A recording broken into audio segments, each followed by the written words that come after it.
যেমনটি বলছেন আসলে গতকালকে সাবেক আইনমন্ত্রী আনিসুল হক এবং যে সাবেক যে প্রধানমন্ত্রী তথ্য উপদেষ্টা যে প্রধানমন্ত্রী তথ্য উপদেষ্টা যে সালমান এফ রহমানকে গ্রেপ্তার করা হয়েছিল এবং তার পরবর্তীতে আমরা দেখেছি আজকে কিন্তু তাদেরকে আদালতে তোলা হয়।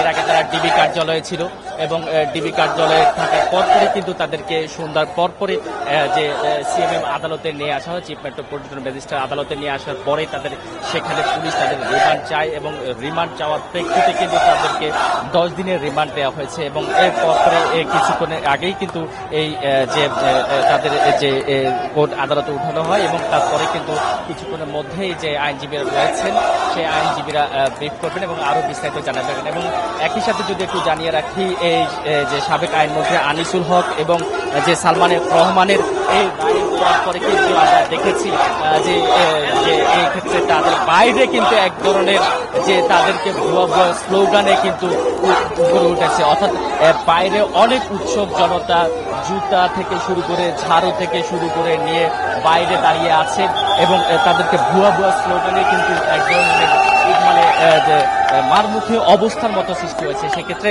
আইন শৃঙ্খলা বাহিনীর ব্যাপক এখানে আইন শৃঙ্খলা বাহিনীর ব্যাপক তৎপরতা লক্ষ্য করা যাচ্ছে এবং সেই সাথে সেনাবাহিনীর যে সদস্যরা রয়েছে তারাও কিন্তু এখানে অবস্থান নিয়েছে। তো সবকিছু মিলে এখন পর্যন্ত এখানকার যে পরিস্থিতি সেই পরিস্থিতি অনুযায়ী যে রায় সেটি ঘোষণা করা হয়েছে, রিমান্ড দেওয়া হয়েছে এবং বাইরে উৎসুক জনতার ব্যাপক ভিড় লক্ষ্য করে আনিসুল হক এবং যে সালমান এফ রহমানকে যে তাদের বিদ্রুপ করে ব্যাপক স্লোগান দিচ্ছে। তো এই ছিল আদালতের সামনে থেকে আমার কাছে থাকা সবশেষ খবর।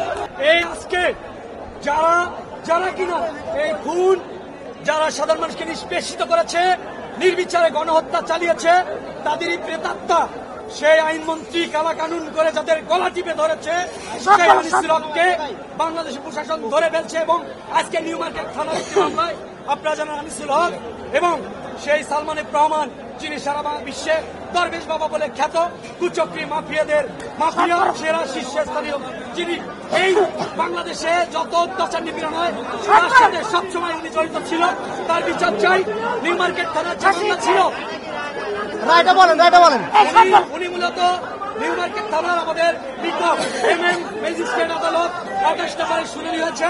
বিজ্ঞ আদালত শুনে 10 দিনের রিমান্ড মঞ্জুর করেছেন। 10 দিনেই চাওয়া হয়েছিল এবং কোন ধরনের আইনজীবী এই কুখ্যাত সন্ত্রাসীদের এইসব কুখ্যাত দালালদের এজেন্টদের বিরুদ্ধে দাঁড়াবে না বলে ঢাকা আইনজীবী সমিতি সিদ্ধান্ত নিয়েছে। কোন হত্যাকারীর পক্ষে তারা দেবে না। এটাই হচ্ছে আজকের আমরা এই বিচার চাই এবং যারা জীবন দিয়েছে তাদের বিনিময়ে বাংলাদেশ শাসিত হয়ে আবার আমরা এই দেশে